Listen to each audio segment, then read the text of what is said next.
Hi everyone, this is MSY's Research Notes. Today I have made much progress in the second chapter of the literature review, and I nearly spent the whole day reading different essays in relation to the near-peer teaching, dialogic teaching, and control value theory, and I have already formed my writing structure of the second chapter of my essay. And I hope to finish the overall essay at the end of April. And I have about a month to finish the whole essay. And I've already figured out the structure of the second chapter, even though I'm still polishing this overall structure. And I will further discuss and refine this structure with ChatGPT, which is my best tutor. So, well, this is just basically what I've done today is mainly about reading essays. Uh, I read 3 or 4 essays in very detail, and I just rambled through about 10 different essays during the day. So this is probably like accumulation process, which is very necessary because only depending on AI or other tools to generate a kind of summary of the essays is far from being enough. So we absolutely need to read those essays and at least um, get familiar with those theories and details in those theories, which is very necessary because we need to have some in-depth thinking, especially when we are writing essays. So this is about my today's progress. And for the essays that we have discussed in the previous videos, today we will focus on the next part, also in discussion part, but the next paragraphs. Or I think probably today I will have enough time to finish this essay, since this is the last part of the overall essay. And yesterday we have talked about paragraph 1, and paragraph 2 follows nearly the same or very, very similar structure with only one thing unique here. So paragraph 2, firstly, the author focused on research question 2, and they wrote a kind of topic sentence to tell the readers that now we are going to discuss the findings and also discussions about the second research question. So, quote, the research said, quote, the second research question dealt with. So you can see here dealt with a certain thing. Instead of raising the questions, the authors changed another way of expression and said they dealt with a certain thing. So in our essays, I think we also need to try to imitate this kind of writing technique, which is about shifting or using various ways of expression to enhance the variety of expressions in our essays. I think the major purpose is to help readers better understand and also improve the quality of our expression. So you can see here, this is just like paragraph 1. Firstly, is a kind of topic sentence, and then the authors moved to the findings of the research question. So, quote, while FLCA blah blah blah, FLE blah blah blah. So you can see here the authors used a single sentence to illustrate the findings, the major findings of the second research question. And then the authors moved to findings about FLE is consistent with the current studies. So you can see here that this is something unique compared with the previous paragraph, because the authors here separate this finding into 2 parts. The first part is consistent with the existing studies, and the second part is relatively inconsistent with the existing studies. So firstly, the authors, they introduced their findings, which is consistent with the existing studies, and they explained this kind of finding with the existing studies, which is also done by Professor Dewell. So, quote, they said this in a single sentence, quote, the findings of increase in FLE corresponds with the well 2014.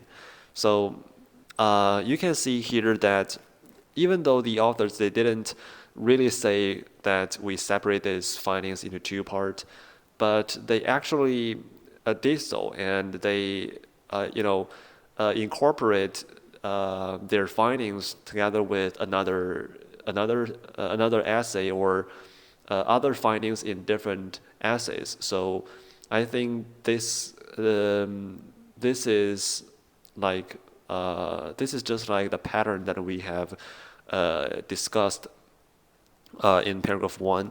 So so the fourth sentence is the finding which is inconsistent with the existing studies and is about FLCA.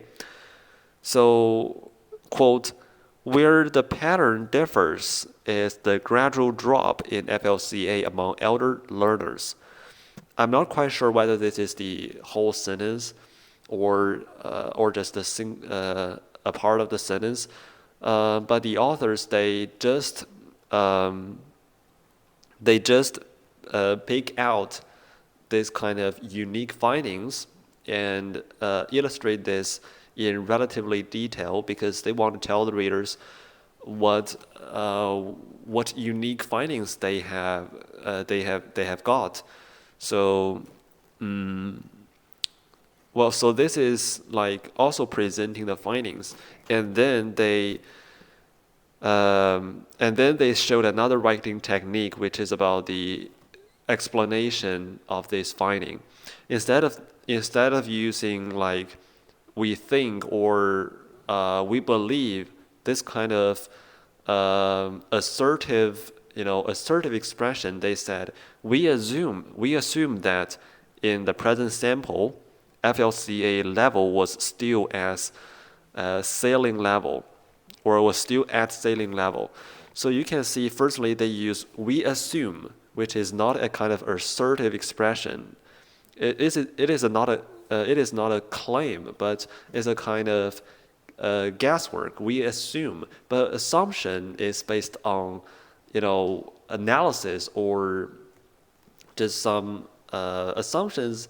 You can find some evidence based on the assumption. However, there is no direct evidence. So this is why the authors, they used we assume, which is a very, very great expression here. And later, and then immediately they showed their evidence, which is in the present sample. So I think probably they can add some more details here. In the present sample, then I think they need to tell the readers why they assume here. But I think in the present sample, they pointed out the uniqueness of the present sample, and that's probably one reason why they have found some differences or some unique points here in FLCA. So I think this is probably one reason, but the author, they didn't really point that out. And they then explained their assumption, which was the saline level. And the last sentence is another explanation of their unique finding. Well, so the last sentence was, quote, the well who used the same data attributed the dip to a certain kind of phenomenon or certain kind of reason. So you can see here that firstly, they assumed a certain thing because of a certain thing, because of showed their evidence, and then they found another assay which used the same data set, and also they quoted the explanation or the assumption given by that author, which is also Professor DeWell. So you can see here that they used different explanations to illustrate their unique findings. So I think this is a proper way of dealing with some unique findings, which is inconsistent with the existing studies. Probably we can attribute this kind of finding to the sample or to some limitations in our experiment instead of directly say that our finding is correct or the existing studies are wrong. So I think probably, or for most of the times, we need to attribute this unique finding to the uniqueness of our experiment or the design of our experiment. And then paragraph 3 to 4, paragraph 3 to 4 can be combined together actually. With paragraph 3 including the focus of the research question 3 and some results, and paragraph 4 included other results. Therefore, the authors divided the results into 2 paragraphs to form a clearer structure. Therefore, results here are omitted. And paragraph 5 is about, first, a striking pattern is about something. This is still about the result of the research question 3. And you can see that from paragraph 3 to paragraph 5, those 3 paragraphs together dealt with research question 3. So you can see here that in this question, they got more findings or results. Therefore, they divided this part into 3 different paragraphs to show a clearer structure. And the paragraph 3 to 4, they are some normal findings, which is consistent with the existing studies. So the authors, they didn't really quote any other research. But paragraph 5 shows a kind of striking pattern, and that is something that the author put at the very beginning of the paragraph 5. And they then move to the discussion of this kind of striking pattern. And they said that this reinforces the view presented by Dewell. And then they moved to another study, and then at last of this part, they used the existing studies to prove their findings. So similarly, just like second paragraph, they pointed out a kind of striking pattern or a kind of unique finding. And then they link this finding to another study or another explanation. And then they generally use 2 assays or, 2 different experiments to show their finding or to explain their finding. However, in paragraph 5, this kind of unique finding or a kind of striking pattern reinforces another assay's finding. However, in paragraph 2, their finding is inconsistent with some other findings. So you can see here, paragraph 2 and paragraph 5, they both have unique findings. So unique finding doesn't necessarily mean that your finding is inconsistent with other people's findings, but you can just point out that probably some you captured like a higher value, or you captured some just some uniqueness in your experiments, not necessarily the inconsistencies. So you can pick them out as something that you want to discuss with more details. I think this shows that you can omit something. You can omit some general findings which generally people are familiar with, and generally a lot of studies have already shown that kind of findings. But you do need to include some unique findings that you want to illustrate further with other assays or with other theories. So I think this is like an important part in the discussion section. However, I want to make something. I want to add something more, because you can see that here the author, they only linked their assays or their findings to some other assays instead of other theories. Well, in an essay that has already been published, in an essay written by myself that has already been published, I think when I was revising my article based on the suggestions or the opinions given by the reviewers, they said I need to have a stronger link to the existing theories in the discussion part, not only linking those findings to the studies. And their reason is that I need to show my academic or theoretical contributions, I need to join the academic conversation with other theories to show that my paper is academically or theoretically important. So only linking, I mean, in my own opinion, I think only linking to some other essays or experiments or other findings from, or different findings from other essays is absolutely not enough. We need to, add some theories or use other theories to explain our findings or the theories that has already been mentioned in the literature review to further illustrate the findings of the to illustrate the findings. So I think this is probably the thing that the author can add here, and it's just serve as a reminder for myself when I am writing my own essays. So paragraph 7 is about the limitations of the present study. Well, probably I think I'm not quite sure whether I still have enough time. Well, I'll just continue. Probably I only have 4 minutes. Well, paragraph 7 is about the limitation part, and they also started from the topic sentence. Quote, "We are perfectly aware of the limitations of the present study."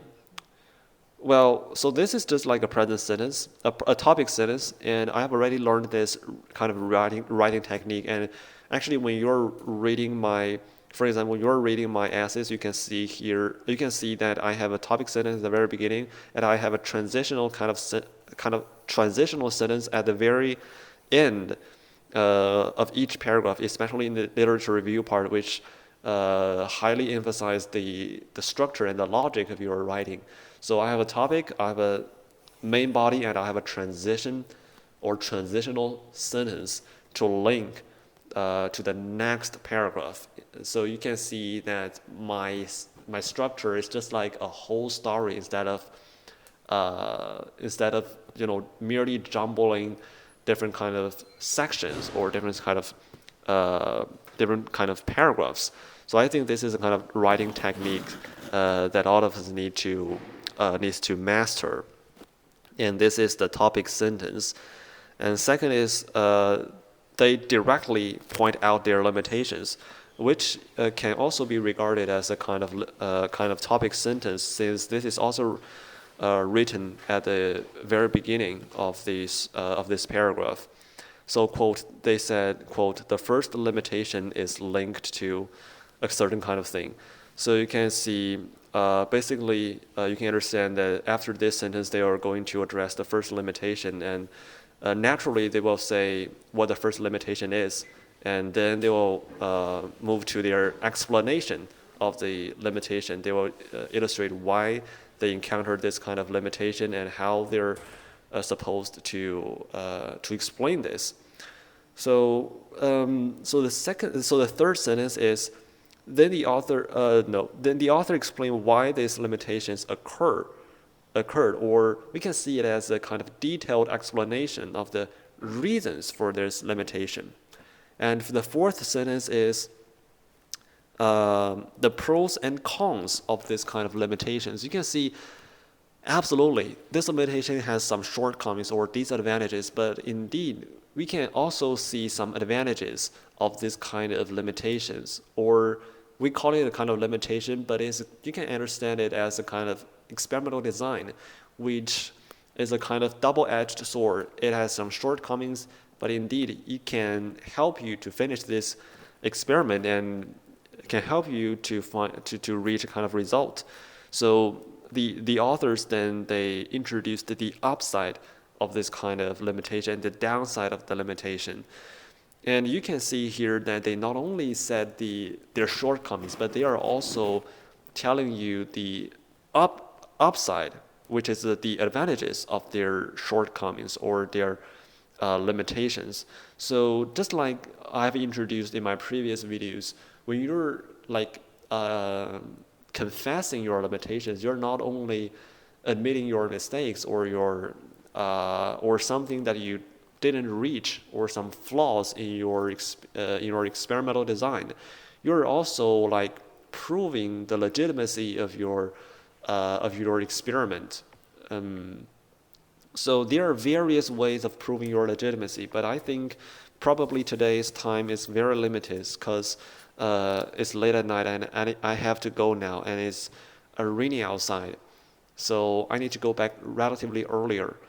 So tomorrow, I promise I'll finish this essay, and I will introduce some other writing techniques in this discussion part, especially how to show your legitimacy of your experiment in the discussion part, because the reviewers, they will just grasp your limitations and to attack you and ask you why you didn't do a certain thing.